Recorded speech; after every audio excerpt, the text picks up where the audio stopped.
Welcome to Deep Somna, crafted for deep rest, quiet thoughts, and uninterrupted sleep. In tonight's journey, we'll drift through the long story of humanity, moving gently from ancient origins to modern minds. We'll explore how early humans walked, learned, built, and imagined, and how those same instincts still shape the way we think, dream, and rest today. You don't need to remember any details or follow any timeline. Just allow the narrative to slow your breath, soften your thoughts, and guide you toward effortless sleep. If you're listening to this now, there's nothing you need to do, nowhere you need to go, nothing you need to remember. Just allow the sound of these words to move slowly through your mind, the way water moves through a quiet riverbed. Tonight, we're not here to study. We're not here to memorize names or dates. We're simply here to drift, to let curiosity soften, and to allow the story of human evolution to unfold gently at a pace slow enough for sleep. We'll be traveling through deep time together, not quickly, not sharply, but calmly, patiently, one breath at a time. So let's begin by settling in. Let your shoulders relax. Let your jaw loosen. Let your breath slow without forcing it. And as you breathe, imagine time itself beginning to stretch. Let's imagine the earth long before humans existed, so far back that familiar shapes no longer apply, so far back that the world feels almost dreamlike. Around 66 million years ago, the planet was ruled by dinosaurs. Massive creatures moved across the land. The oceans were filled with enormous reptiles, and the skies carried wide, leathery wings. Mammals were there too, but barely noticeable. Small, quiet, mostly awake at night. They lived low to the ground, hidden beneath roots and leaves, surviving carefully in a world not yet meant for them. And then, without warning, everything changed. A massive asteroid struck the Earth. Firestorms spread across continents. The sky darkened, temperatures dropped. In geological time, it happened almost instantly. When the dust finally settled, most life on Earth was gone. The age of dinosaurs had ended. And in the silence that followed, something new began. In the quiet aftermath of extinction, the world slowly opened. Forests spread, new plants appeared, new niches formed, and the small mammals that once hid in shadows began to explore. They climbed, they adapted, they diversified. Among them were the earliest primates, small tree-dwelling creatures with grasping hands and feet, forward-facing eyes, a growing reliance on vision rather than smell. These changes were subtle, easy to overlook, but they mattered. Grasping hands allowed precision. Forward-facing eyes allowed depth perception. And together they favored coordination, awareness, and connection. Already, evolution was beginning to reward the brain. Let's pause here for a moment.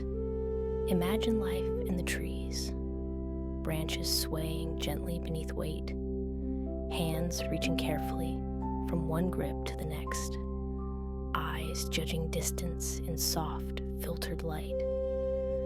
Movement had to be deliberate, balanced, controlled, and mistakes were costly. Those who moved more carefully survived. Those who saw more clearly survived. Those who remembered paths, food sources, and companions survived. Little by little, neural pathways strengthened. The brain grew not because it was large, but because it was useful. Over millions of years, primates spread across forests and continents. Some remained small and nocturnal. Others became active during the day. With daylight came new challenges: brighter vision, richer food sources, more complex social lives. Living in trees required physical intelligence. Living in groups required social intelligence. Who could be trusted? Who remembered where fruit ripened first? Who held status within the group?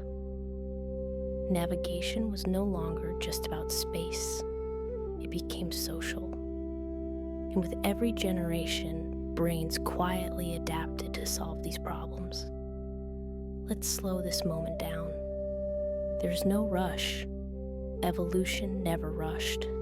It moved patiently, incrementally, over spans of time so long they're difficult to imagine. And as primate brains grew, they grew in specific ways. Regions involved in vision expanded, areas related to motor control refined, networks responsible for social awareness became more complex. The groundwork was being laid, not for tools, not for language, but for the ability to learn. As millions of years passed, primates diversified further. Some remained in dense forests. Others began exploring more open environments. Bodies changed subtly. Limbs lengthened or shortened. Teeth adapted to new diets.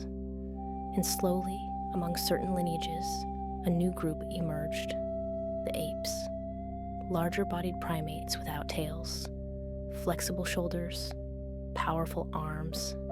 They moved through trees differently, more deliberately, more fluidly, and some began to spend more time on the ground. Not fully, not permanently, just enough for change to begin. Now imagine the world again beginning to shift, climate patterns changing, forests thinning, grasslands expanding. In East Africa especially, landscapes became more open. Food grew farther apart. Predators became more visible. Distances grew longer. And in this environment, a quiet experiment began. Some primates started walking upright, not elegantly, not efficiently at first, but consistently enough to matter. Walking on two legs freed the hands. Hands that no longer carried body weight could carry other things: food, infants, objects. Upright posture also changed perspective. The horizon widened. The world looked different. There were trade-offs. Walking upright was slower. The body faced new strains. But over time, the advantages accumulated. And evolution doesn't need perfection. It only needs better than before. Early hominins were not human. Their brains were small. Their movements awkward by modern standards. But their posture marked a turning point. Spines curved, pelvises reshaped, feet slowly transformed. Change happened gradually, generation by generation, bone by bone. And still, these beings climbed trees, still slept off the ground, still lived between worlds. They were mosaics, part ape, part something new. Let's rest here for a moment. Picture an ancient African landscape at dusk, the air cooling, shadows stretching. A small group moves together, upright but cautious. Their pace is slow, unhurried. They are not thinking about evolution. They are simply living. And yet, with every step, history is quietly being written. This is where we'll stay for now, in this slow space, where change is gentle, where time feels wide. There's nothing to solve here, nothing to follow closely, just the rhythm of breath, in the steady movement of life across deep time. And as you continue listening, you may remember less and rest more. That's exactly as it should be. And as time continues to move forward, slowly and quietly, the landscape begins to change again. Not suddenly, not dramatically, but in the subtle way it always does. Forests thin, open spaces appear between trees, light reaches the ground more easily. The world feels wider, and in this widening world, some primates begin to spend more time on the ground, not abandoning the trees completely, not yet, but returning to them less often. They move between shadows and open land, between safety and exposure, learning new ways to exist. These are the earliest hominins, not humans, not even close, but no longer quite like the apes that came before them. Let's imagine them for a moment. Small-bodied, light-framed, their faces still project forward. Their brains remain modest in size, but their posture is changing. When they walk, they do so upright, at least part of the time. Their steps are careful, measured. This way of moving is not elegant, it's not efficient by modern standards, but it works. And sometimes working is enough. Walking upright changes how the world is experienced. The horizon lifts, the view extends. Hands are no longer needed for balance alone. They are free to carry food, free to hold infants, free to gesture. And even if these early hominins don't yet realize it, this freedom will echo forward through millions of years. The skeleton begins to adapt, slowly. The spine curves gently to support an upright body. The pelvis becomes shorter and broader. The feet begin to change shape. Not all at once, not cleanly. These bodies are transitional, built for climbing, but increasingly suited for walking. They live between two modes of life, and evolution allows this. There is no requirement to choose immediately. Among the earliest known of these beings is Sahelanthropus. We don't know much about how it lived. The fossil record is fragmentary, a skull here, a jaw there. But the position of the opening at the base of the skull, the place where the spine connects, suggests something new. An upright posture, a small signal, but a powerful one. Soon after comes Orrorin. Again, only fragments remain, but a femur, a thigh bone, tells a story.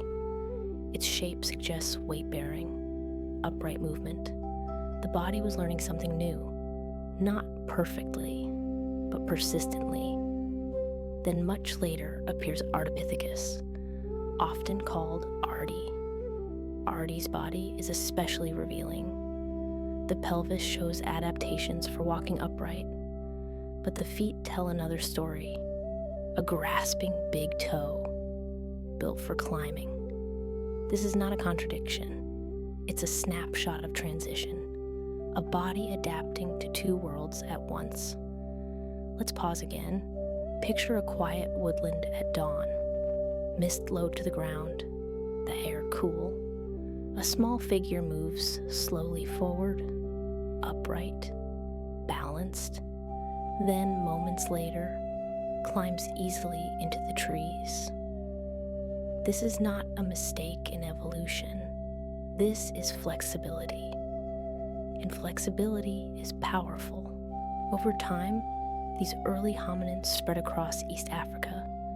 They encountered different environments, woodlands, open grasslands, edges between forest and plain. Their diets are varied: fruits, leaves, seeds, occasionally insects or small animals. Their teeth reflect this: thick enamel, strong jaws, built not for specialization, but for options. This matters more than it seems. In a changing world, being able to eat many things is often better than being perfect at eating one. Adaptability becomes an advantage, and adaptability will remain one of the defining traits of our lineage. By around 4 million years ago, a new group becomes widespread, Australopithecus. These hominins are fully bipedal. They walk upright consistently, yet they still retain features of their arboreal past. Long arms, curved fingers, upper bodies capable of climbing. Again, a mosaic. One individual from this group becomes especially well known. Discovered in Ethiopia in 1974, a partial skeleton, small in stature, just over a meter tall. This fossil will later be nicknamed Lucy. Lucy's body tells a quiet, balanced story. Her pelvis and knee joints show clear adaptations for walking upright. Her shoulder blades and fingers suggest time spent in trees. She was not trapped between worlds. She belonged to both. Lucy lived around 3.2 million years ago, but she was not alone. Others like her lived across East Africa, moving, foraging, raising offspring, living ordinary lives, and yet unknowingly shaping an extraordinary future.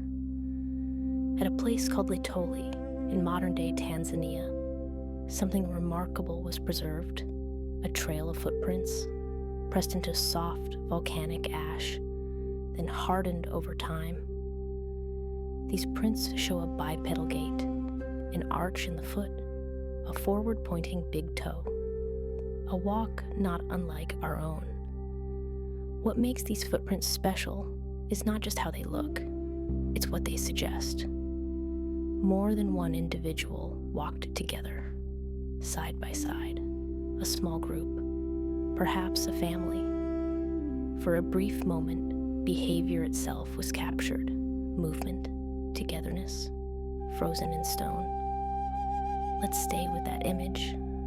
A quiet landscape, soft ground, footsteps forming, one after another. No rush, no urgency, just life unfolding. Australopithecus was not making tools yet, not controlling fire, not building shelters, but it was laying foundations, long childhoods, social bonds, shared spaces. All of these matter, and all of them will shape what comes next. As you continue listening, you don't need to hold on to every detail. You don't need to remember the names. Just let the rhythm carry you. This story is slow by design, and there is no hurry. As time continues its quiet movement forward, another change begins to shape the lives of early humans. The change does not arrive all at once. It doesn't appear as a sudden invention. Instead, it flickers, briefly at first, unpredictably, fire. For most of Earth's history, fire belonged only to nature. Lightning strikes, dry seasons, wild flames moving across grasslands and forests. Early hominins did not create fire. They encountered it, and at first, they feared it. Let's imagine one of those early encounters, a distant glow on the horizon. The smell of smoke carried on warm air, crackling sounds breaking the silence of night. Fire was dangerous, uncontrollable, alive in its own way, but it was also warm, and warmth matters when night falls. Night for early humans was not a time of rest. It was a time of vulnerability. Predators moved more freely. Vision was limited. Cold settled into the body. Without fire, night meant stillness and caution. with fire, night began to change. At first, early humans likely approached fires left behind by lightning or wild burns. They gathered at the edges, careful, alert. Fire pushed predators back. Light expanded the circle of safety. And slowly, something new happened. The day extended. Let's pause here. Picture a small group sitting quietly near a fading fire. The flames move rhythmically. Light and shadow dance across faces. There's no language as we know it. No stories told in words, but there is attention. Shared focus. And shared focus is powerful. Over time, humans learned not just to approach fire, but to keep it, to carry embers, to feed flames. Fire became a companion, not fully controlled at first, but familiar. And this familiarity reshaped life. Fire softened food, cooked plants became easier to digest, meat released more energy, chewing took less time, digestion became more efficient, and energy, once locked away, became available. Energy for growth, energy for movement, energy for the brain. But fire did more than change diet. It changed rhythm. The natural cycle of day and night loosened. Evenings became social. People gathered not just to survive, but to be together. Around fire, faces were visible, gestures clearer, expressions easier to read. Social bonds deepened. Let's slow this moment down. The fire crackles softly. Someone adjusts a branch. Another shifts closer for warmth.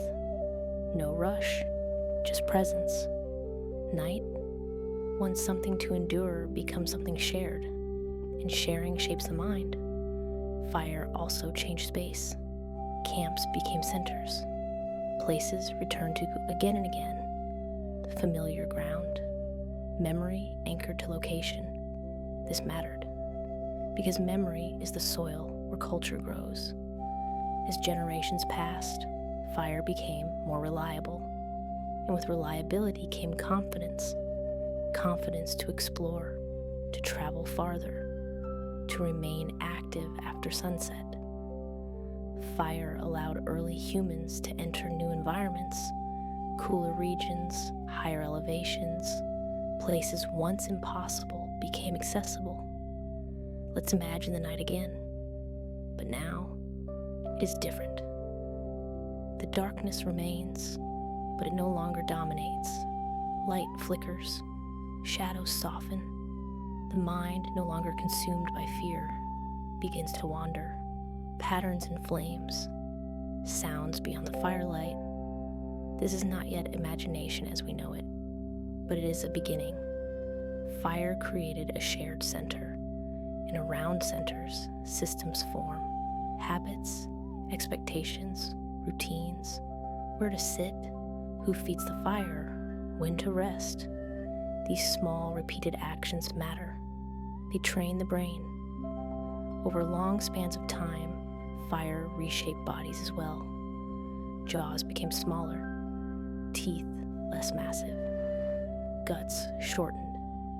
The body adapted to cooked food, and what the body no longer needed, the brain quietly claimed.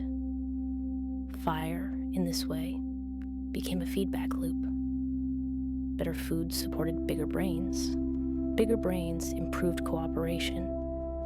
Cooperation maintained fire. Each reinforced the other, slowly, steadily, without urgency. And still, this is not modern humanity. There are no myths yet, no rituals carved in stone. But something essential is forming. The habit of gathering, the comfort of shared silence, the sense that safety can be created. Let's stay with that image, a circle of light in a vast darkness. Outside the fire's reach, the world remains wild. Inside, something gentler takes shape. Connection, and connection changes everything. As you listen, you don't need to follow the details. Let the images come and go. Firelight, night air, quiet movement. This story doesn't need effort. It unfolds whether we watch closely or drift gently alongside it. As fire becomes a steady presence in the night, something else begins to change, just as quietly. Hands that were once used mainly for climbing, for holding branches, for balance, are now free for longer periods of time. And free hands begin to notice things. Imagine the ground near a familiar resting place, scattered stones, different shapes, different weights. At first they are just part of the landscape, but over time, attention lingers. A sharp edge here, a smooth surface there. Not curiosity as a thought, but curiosity as a feeling.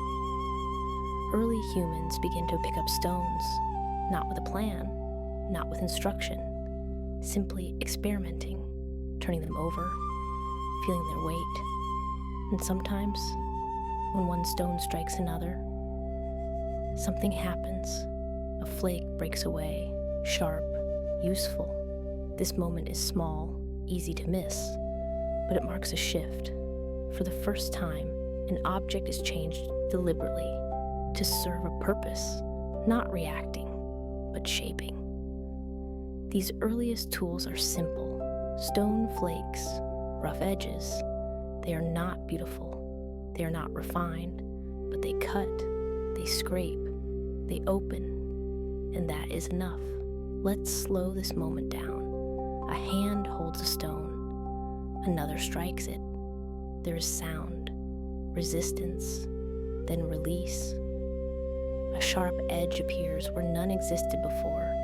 This is not yet invention as we imagine it, but it is intention. With stone tools, new possibilities open. Meat can be cut more easily. Hides can be scraped. Plants can be processed. Food becomes more accessible. And again, energy flows. More calories, less effort. Time is freed, and time is important. Time allows observation. It allows learning. It allows watching others. A child sees an adult strike stone against stone. Nothing is explained, but something is remembered. This is how knowledge moves now. Not written, not spoken, but shown, repeated, imitated. And imitation slowly reshapes the brain. Let's imagine a quiet afternoon. A small group rests near a familiar place. One individual works with stone. Others watch. No teaching, no instruction, just attention. And attention is enough. These early tool makers are often called Homo habilis, handy human. But the name matters less than the process. Their brains are slightly larger than those before them, not dramatically, but measurably. Enough to support planning, sequence, and memory. Tools are not made randomly. They are made in patterns. The same motion, repeated. The same angle, tried again. And repetition trains the mind. Let's stay with repetition for a moment. Strike, adjust, strike again.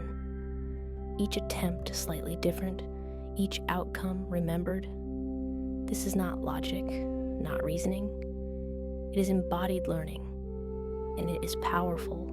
Stone tools change social life as well. Food can be shared more easily. Tasks can be divided. Some gather, some cut, some watch. Cooperation deepens, and cooperation favors communication. Not language yet, but gestures, sounds, shared attention. The brain begins to map meaning onto action. Fire and tools now work together. Fire cooks food, tools prepare it. Together, they reshape daily life. Meals become easier, evenings longer, and around firelight, with tools resting nearby, something new settles in. Routine. Routines create predictability. Predictability reduces stress, and reduced stress allows the brain to explore patterns, expectations. What happens if I strike here? What happens if I wait? These are not spoken questions, but they are felt. Over thousands of generations, these small shifts accumulate. Brains grow, not explosively, but steadily. Each generation inherits slightly more capacity than the last. Let's imagine night again. The fire burns steadily. Nearby, stones lie in familiar places. Hands know their weight without looking. Movements become smoother. Less effort, more control. This is not intelligence as brilliance. It is intelligence as familiarity. As you listen, you don't need to track these changes. Just let them move slowly through you. Stone, fire, hands, simple elements, repeated over immense time. This is how the human mind expands, not through sudden insight, but through countless small moments of use. Quiet, ordinary, and unstoppable. As fire becomes familiar and tools rest easily in waiting hands, movement begins to change. Not suddenly, not with intention, but gradually, almost without notice. Early humans begin to walk farther, not to explore, not to discover, simply to follow what is needed. Food, water, safety. One familiar place leads to another, and distance slowly stretches. Walking becomes a rhythm, step after step, breath after breath. Not fast, not urgent, just steady. Bodies adapt to this rhythm. Legs lengthen over generations. Feet strengthen. Balance improves. The body learns endurance. This is where Homo erectus begins to take shape. Taller, more proportioned. Built not for climbing, but for moving across open ground, walking, and sometimes running. Long distances. Let's imagine a journey, the sun low in the sky, the ground warm beneath bare feet. A small group moves together. No map, no destination, just familiarity with the land, where water gathers, where shade appears. Memory guides movement. Movement changes how the world is perceived. Landmarks matter. A lone tree, a bend in the river, a ridge on the horizon. These become anchors in the mind. Navigation is no longer instinct alone. It becomes remembered space. As groups move farther, environments change. Grasslands give way to woodlands, dry regions to cooler ones. The body adapts slowly, but behavior adapts faster. Fire allows rest in colder nights. Tools help process unfamiliar food. Adaptation becomes flexible. Let's slow this again. Walking is quiet. There's time to think, but not in words. Thought exists as awareness, listening, watching.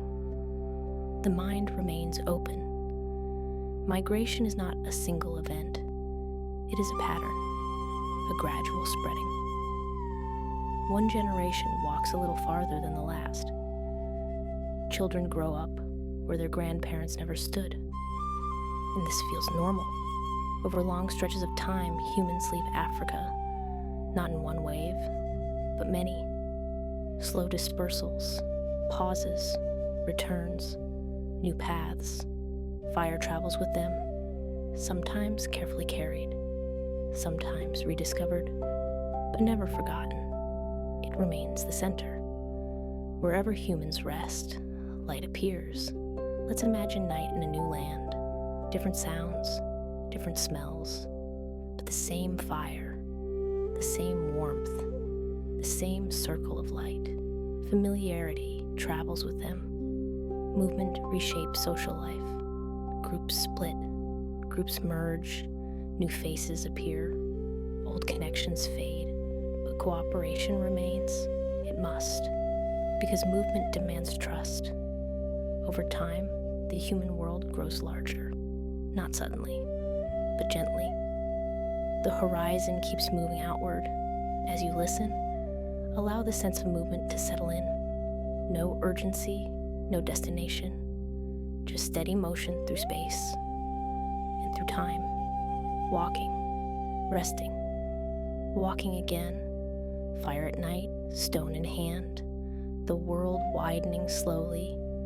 There is nothing dramatic here, no moment of triumph, just continuity. And continuity is powerful. As early humans continue moving across open land, their world begins to diversify. Different climates, different seasons, different challenges. No two places are exactly the same. And the human body, already adapted for movement, begins to rely more on flexibility than strength. Fire remains central. It is no longer accidental. It is protected, maintained, shared. Fire becomes memory. Groups know how to keep it alive, how to revive it, how to recognize good fuel. This knowledge is not written. It lives in habit. With fire comes longer nights. And with longer nights comes more time together. Not always active time, often quiet time. Sitting, watching, listening. The brain grows in these moments, not through effort, but through exposure. Stone tools also change, very slowly. Edges become more intentional, shapes more consistent. Hands remember motions. Muscle memory deepens. The mind begins to anticipate outcomes. If I strike here, this will happen. This is not abstract thought.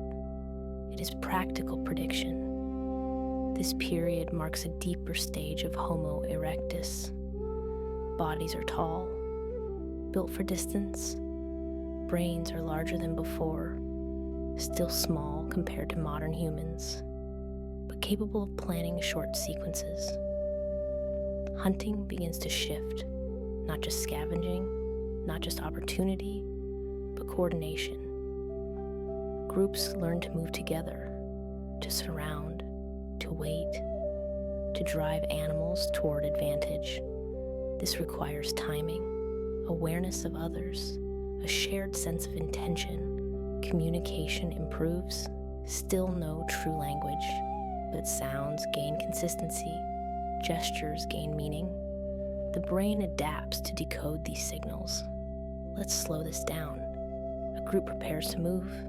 No one speaks in sentences, but everyone understands. Direction, timing, role. This shared understanding is new and powerful. With better hunting comes better nutrition. Protein increases, fat increases.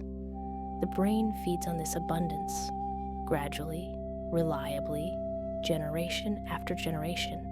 As humans spread further into Eurasia, environments cool, winters become harsher, fire becomes essential, shelter matters more. Groups learn to use caves, rock overhangs, wind protection. Clothing begins in its simplest form, hides wrapped, furs draped, nothing refined, just enough. The mind adapts again. Cold demands foresight. You cannot wait until nightfall to prepare. Fuel must be gathered earlier, food stored longer. This encourages planning beyond the immediate moment. Time awareness deepens, not clocks, but anticipation, the sense that tomorrow exists. Over long stretches of time, new human forms appear. Neanderthals emerge in Europe and Western Asia. They're strong, robust, adapted to cold climates. Their brains are as large as modern humans, sometimes larger. Neanderthals are not simple. They care for injured group members. They bury their dead. Not with elaborate ritual, but with intention. This suggests awareness, memory, connection. Tools grow more complex. Stone blades, scrapers, not mass-produced, but carefully shaped. Each tool takes time, focus, skill. Firelight illuminates faces that look almost familiar. Heavy brows, broad noses, different but close. Neanderthals lived this way for hundreds of thousands of years. Stable, adapted, successful. Meanwhile, in Africa, another line continues to change. Anatomically modern humans begin to appear. Homo sapiens. Their bodies are lighter, more gracile, their faces flatter, their brains organized differently, not necessarily larger, but more interconnected. Social complexity increases.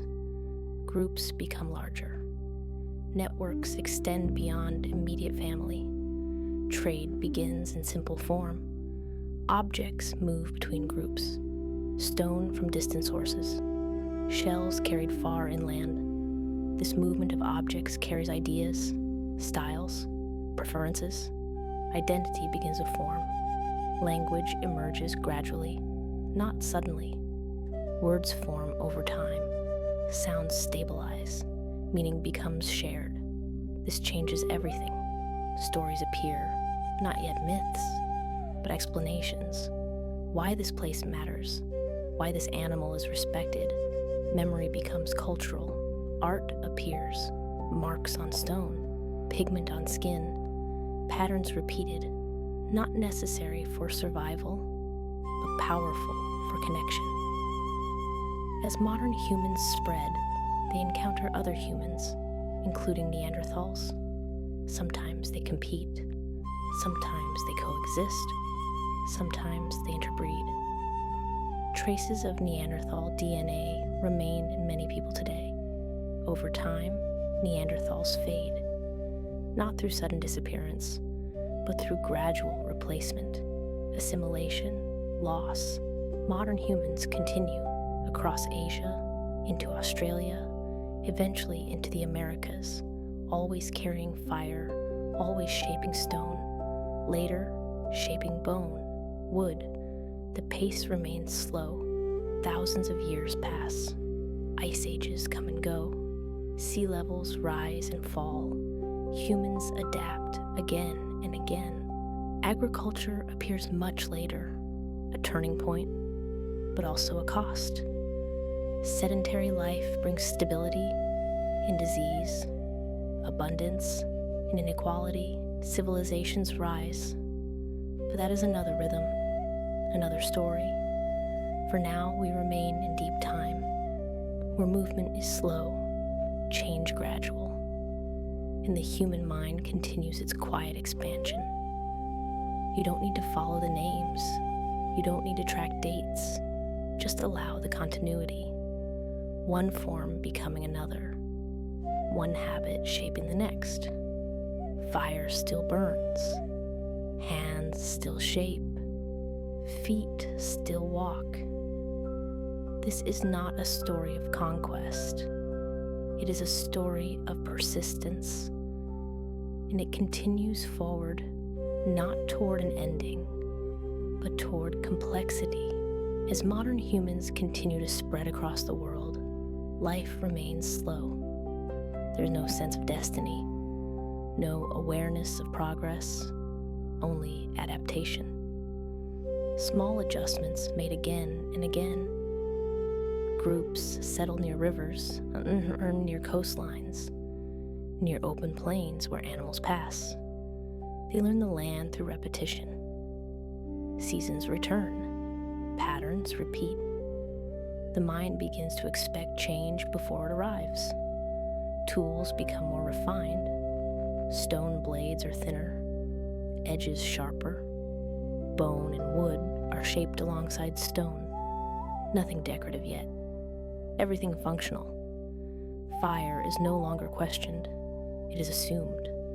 Children grow up never knowing a world without it. Night always includes light. Warmth is expected. Darkness is managed. Shelter improves. Simple windbreaks. Then structured huts. Materials are chosen deliberately. Branches interlocked. Hides stretched. These structures are temporary, but familiar. The brain continues to reorganize. Memory expands, not just of places, but of events. This happened before. This usually follows. Experience becomes a guide. Language grows richer. Words multiply, not quickly, but steadily. Names for animals, for places, for actions. Communication allows coordination beyond sight. Groups grow larger. With the larger groups comes complexity. Relationships must be managed. Trust becomes valuable. Reputation matters. The mind adapts again. Ritual begins quietly. Repeated actions at important moments. Before a hunt, after a death. Not formal religion, but shared behavior. Meaning emerges through repetition. Burial practices deepen. Objects placed with the dead, not always valuable, but meaningful. This suggests memory extending beyond life. Art becomes more visible. Cave walls marked, hands outlined in pigment, animals drawn in motion. These images are not decoration, they are expression. Expression changes the mind. It allows internal experience to become external. Shared, remembered. Humans continue to move across ice bridges, along coastlines, into lands never walked before. Australia, the Americas, each migration slow, each lasting generations. Isolation creates variation. Cultures diverge, tools differ, languages separate, but the underlying pattern remains. Fire, tools, social bonds. Ice ages tighten the world. Cold advances. Glaciers spread. Humans retreat, then return. Adaptation continues. Eventually, some groups stop moving as much. They remain near reliable resources. Wild grains, fertile land. They observe. Seeds grow where they fall. This is noticed. At first, nothing changes. Then subtle shifts. Plants are encouraged, protected, harvested. Agriculture begins, not as a plan, as an extension of observation. Life slows further, movement reduces, storage increases, food security improves, but new problems arise. Settlements grow, people live closer together, disease spreads more easily, hierarchy forms, ownership appears. The human mind adapts again to rules, to roles, to authority. Time perception changes. Days become structured. Seasons measured. Calendars begin. Technology accelerates. Pottery, weaving, metal appears much later. Civilizations emerge. Cities form. Writing develops. History begins. But these changes are recent. Very recent. For most of human existence, life moved slowly, quietly, in balance with land, and even now, beneath modern life, the ancient rhythms remain. Fire still draws attention. Stories still calm the mind. Movement still grounds the body. As you listen, allow the pace to remain slow. There's no need to follow every step. The story carries itself. Humans are not separate from the story. They are shaped by it. You are shaped by it. The breath slows. The body rests. The mind drifts. Time continues, whether observed or not. Fire burns somewhere. Someone shapes stone or steel. Someone walks forward without knowing why. The human story does not end. It simply continues. layer by layer, moment by moment, and you do not need to stay awake for it.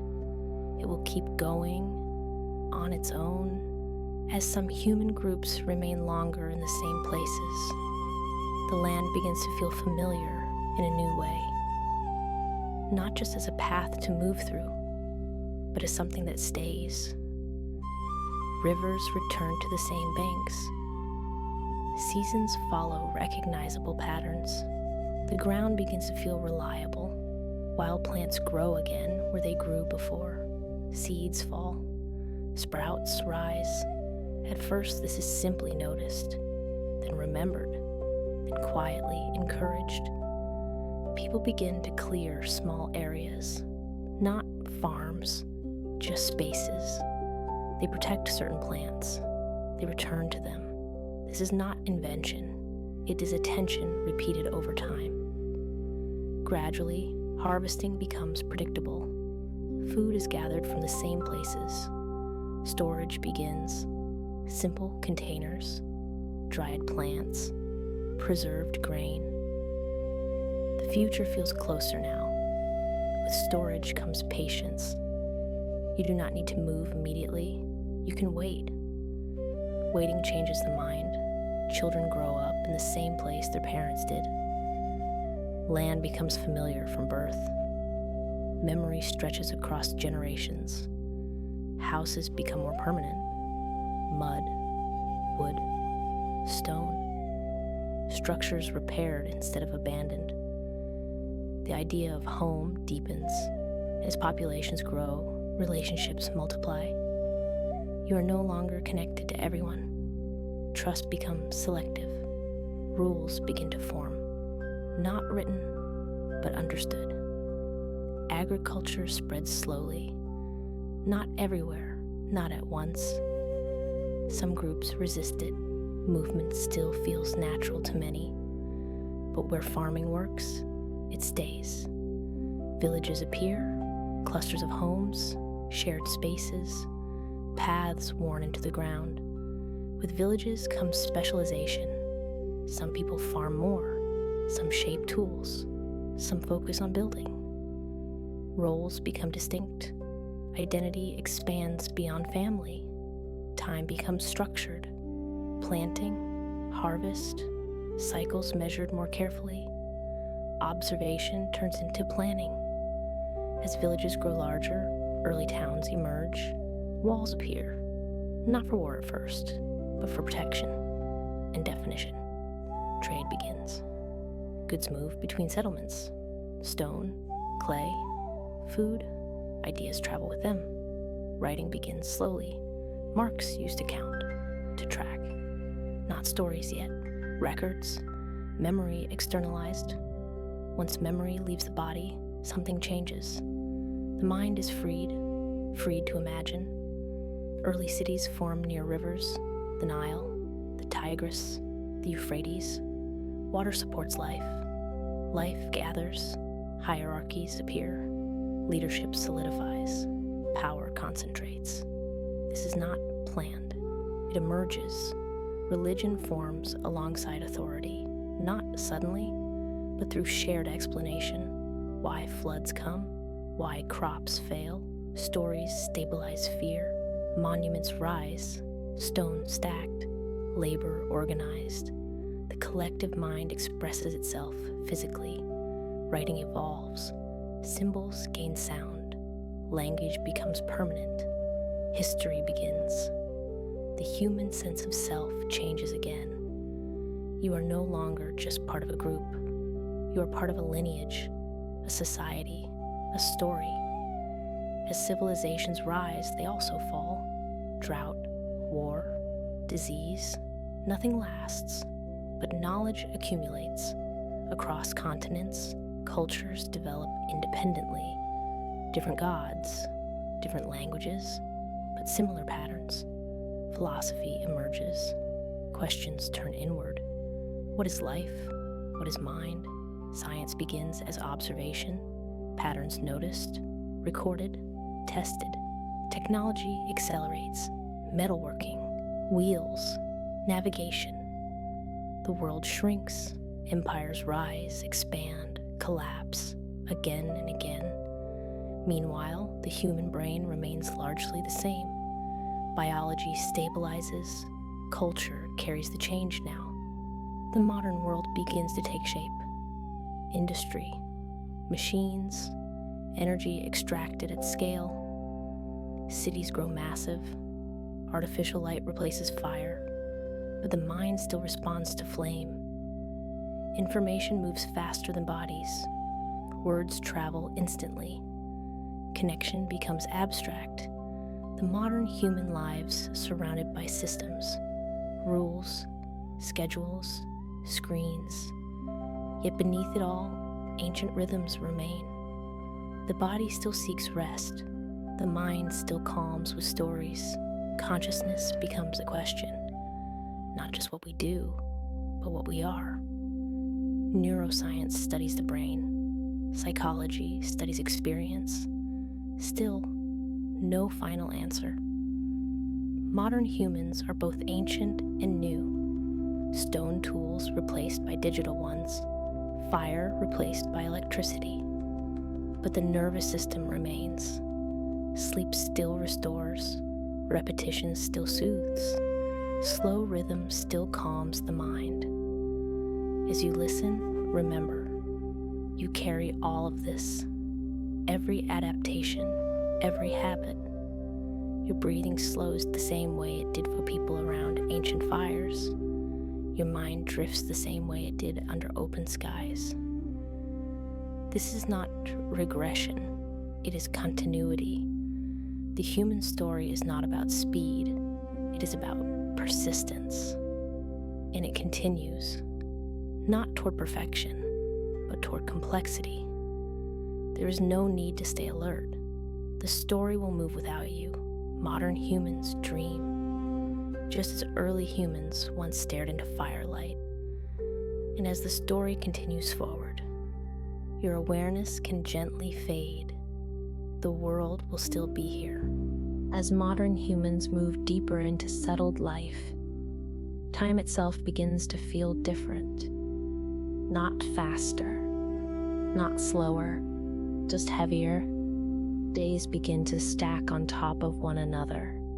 Morning follows night, night follows morning, and the pattern repeats. In early agricultural communities, the land becomes a reference point.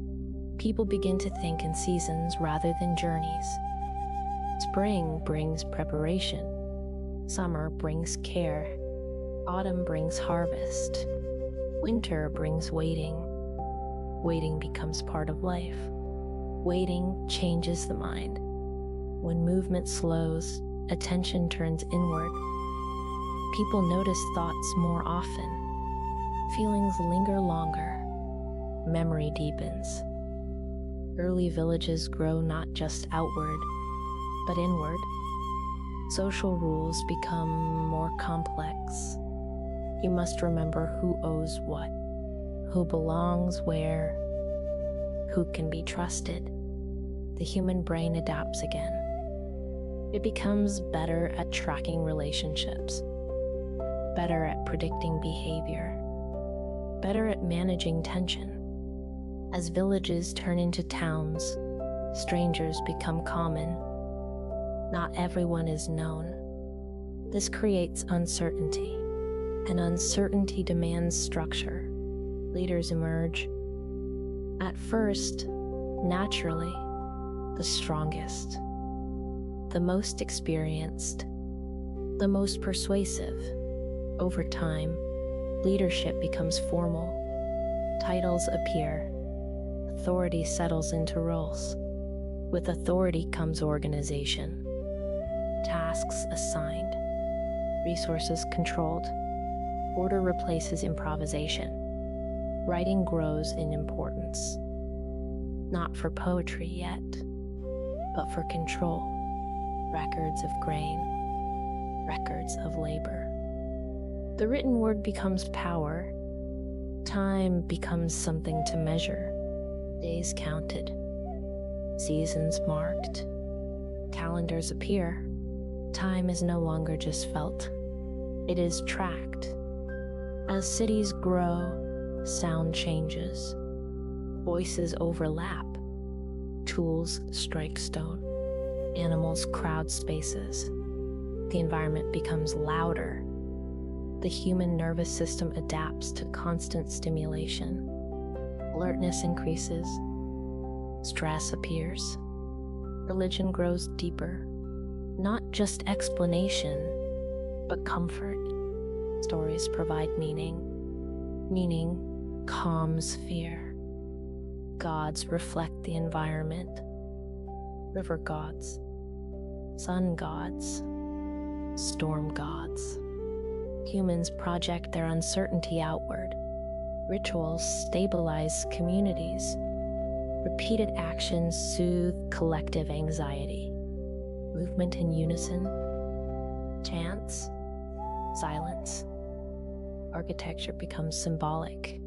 Tall structures point upward. Walls define inside and outside. Cities express identity through form. As trade expands, cultures meet. Ideas collide. Sometimes blend. Sometimes clash. Conflict becomes organized. War becomes strategy. Weapons improve. Violence becomes impersonal. Empires rise slowly. Through logistics. Through control of food. Through control of information. But no empire lasts. Resources strain. People rebel. Systems collapse. Collapse is not the end. It is a reset. Knowledge remains. Fragments carried forward. Over centuries, humanity learns to rebuild faster. Tools improve. Techniques refine. Philosophers appear. People who ask questions without immediate purpose. What is justice? What is truth? What is the self? These questions do not solve problems, but they change perception. Science begins quietly. Observation repeated, patterns tested. Nature becomes predictable. Prediction brings confidence. Confidence fuels exploration. Navigation improves. Humans cross oceans. Maps form. The world becomes connected. Connection accelerates change. Ideas spread rapidly. Technology compounds. Eventually, machines appear. Muscle replaced by mechanism. Time compressed. Distance collapses. The human environment transforms faster than biology can follow. Cities grow enormous. Artificial light erases night. Noise becomes constant. The nervous system struggles. Sleep becomes shallow. Attention fragments. Modern humans carry ancient brains into unnatural speed. This creates tension, anxiety, disconnection. Yet the old needs remain. The need for rhythm, for story, for rest. Consciousness turns inward again. Psychology emerges. People study the mind, not just behavior, but experience. Questions deepen. Who am I when I think? Who is aware of thought? Meditation appears across cultures. Silence becomes a tool. Slowness becomes valuable. Neuroscience maps the brain. Electrical signals, chemical flows. Still, awareness remains mysterious. Modern humans begin to sense something ancient.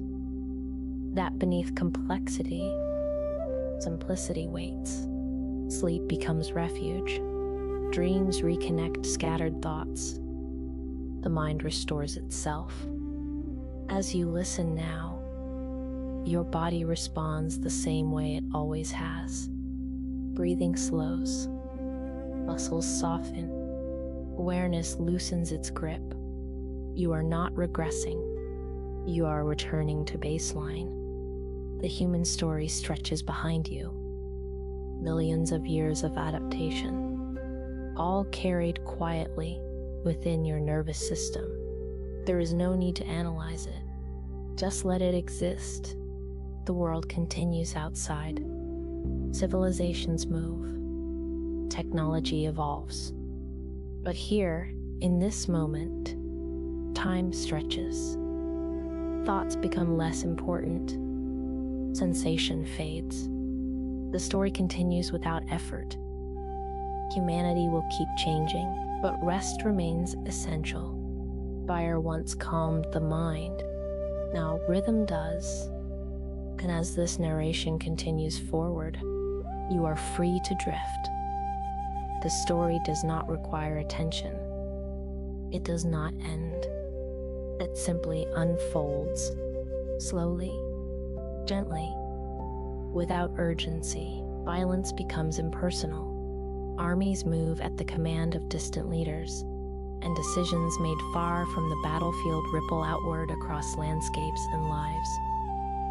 Empires rise slowly, through logistics, through control of food, through control of information, through the management of roads, water, harvests, and law. But no empire lasts. Resources strain. People rebel. Systems collapse. Collapse is not the end. It is a reset. Knowledge remains. Fragments carried forward. Over centuries, humanity learns to rebuild faster. Tools improve. Techniques refine. Memory stretches further across generations. Philosophers appear. People who ask questions without immediate purpose. What is justice? What is the self? These questions do not solve problems, but they change perception. They widen possibility. They loosen the boundaries of thought. Science begins quietly. Observation repeated. Patterns tested. Nature becomes predictable. Prediction brings confidence. Confidence fuels exploration. Navigation improves. Humans cross oceans. Maps form. The world becomes connected. Connection accelerates change. Ideas spread rapidly. Technology compounds. Eventually, machines appear. Muscle replaced by mechanism. Movement replaced by gears. Time replaced by schedules. Cities expand upward and outward. Crowds grow denser. Noise becomes constant. Light stretches through the night. The natural day-night cycle bends, then breaks.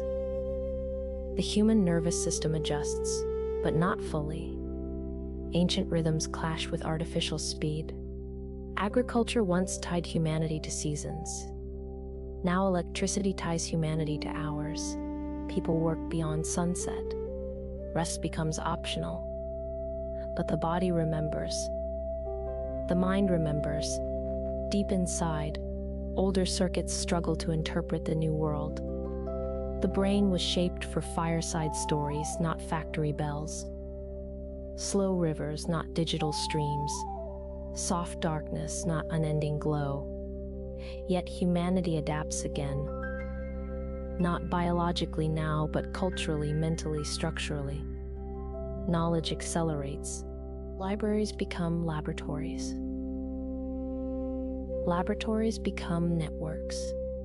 Networks become global. Information moves faster than thought.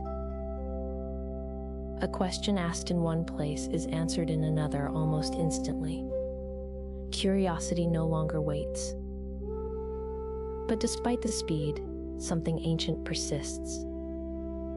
Humans still search for meaning, still listen for stories, still need quiet, still need sleep. As machines grow more capable, human life reorganizes around them.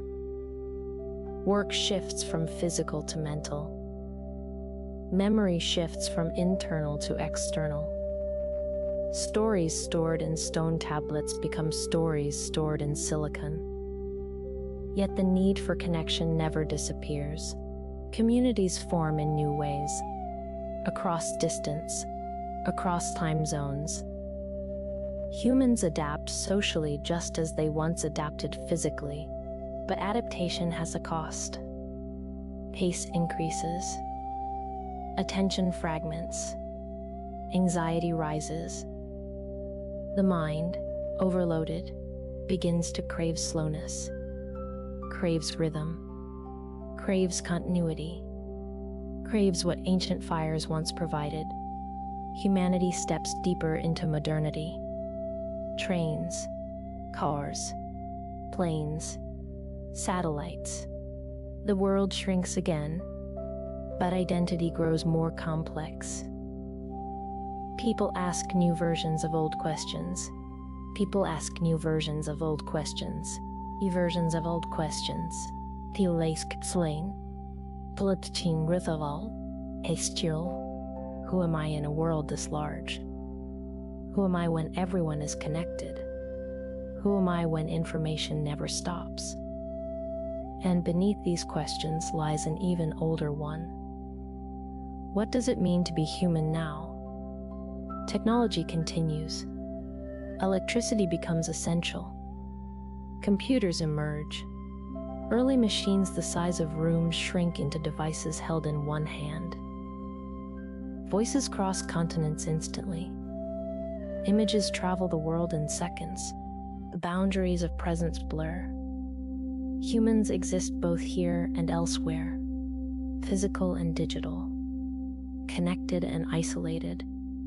The paradox grows wider. The more connected the world becomes, the more individuals sense a quiet loneliness beneath it all. Because the brain was not shaped for infinite stimuli. It was shaped for the slow rhythm of nature, the predictable return of seasons, the soft murmur of familiar voices in the dark. And so the modern human finds themselves suspended between two timelines, an ancient biological history and a lightning-fast cultural one, both real, both influential, both unavoidable. People build systems to manage complexity. Governments, economies, networks. But complexity grows faster than systems can contain it. Cracks appear, stress increases. People search inward once again. Meditation resurfaces. Reflection resurfaces. Stillness becomes valuable.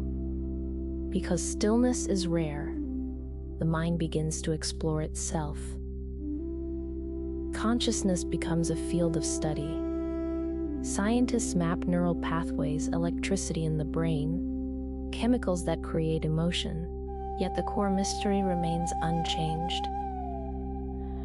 Awareness experiences itself, but cannot fully explain itself. Humans build machines to think, but still cannot articulate the essence of thought. And this paradox deepens the search, not for answers, but for understanding. Modern life continues expanding. Skyscrapers rise, data accumulates, automation grows. Tools become extensions of the mind rather than the hand. But the human being inside the system remains ancient in many ways. Made for walking long distances, made for communal living, made for watching fire, made for slow conversation, made for sleep under dark skies. The contrast between old needs and new environments creates quiet tension. People work more, think more, worry more. Stress becomes common, noise becomes constant, rest becomes scarce. but life always finds equilibrium eventually. A quiet shift begins. People rediscover simplicity, rediscover the value of presence, rediscover the importance of the body, rediscover that the mind needs silence, rediscover that progress means nothing without rest. Technology moves forward, but so does awareness. People realize that being human is not defined by machines, but by consciousness, by memory, by imagination, by the ability to reflect and change. Modern humans begin to understand something that ancient humans sensed instinctively: that life is not linear. It is layered, cyclical, rhythmic. That progress is not a ladder, but a spiral. That evolution continues not in bones, but in ideas. That every generation adjusts the word fragments of what came before. The same patterns repeat across time: growth, collapse, learning, renewal. And through it all, the human mind continues to expand, quietly, steadily, into new forms of awareness. People begin to see themselves not as separate from history, but as expressions of it. Everything that humanity ever was still lives inside each person. The instincts of foragers, the caution of early nights, the curiosity of toolmakers, the creativity of early artists, the endurance of walkers crossing continents, the memory of civilizations rising and falling, the dreams of those who looked at distant horizons and wondered what lay beyond. All of it remains. All of it shapes the present moment. And as modern humans move through their lives, through cities, through screens, through noise and light, they carry an ancient lineage inside them, a lineage older than writing, older than agriculture, older than fire itself. A lineage written in the structure of the brain, the rhythm of breath, the need for meaning, and the desire for rest. And slowly, people begin to understand that being human was never about the tools we build, or the empires we form, or the systems we create. It has always been about awareness, the ability to observe, to imagine, to connect, to care, to survive, to adapt, to rebuild, to continue. And as the modern world grows more complex, the human mind learns once again to seek balance between noise and silence, between progress and presence, between the world outside and the world within. And this is where the story gently settles, not at an ending, but at an understanding that the story of humanity is not finished. It is unfolding, and you are part of it. You carry its memory. You shape its future. And as you listen now, breath slowing, thoughts softening, you feel the depth of that connection, the ancient and the modern meeting inside you, the quiet truth that everything humanity has ever been lives in you still. And everything humanity will become begins from here, from awareness, from rest, from the simple act of being present in this moment. The story continues forward, but for now, you can let the world soften. You can allow the mind to ease. You can rest. Because the human story, your story, will still be here when you wake.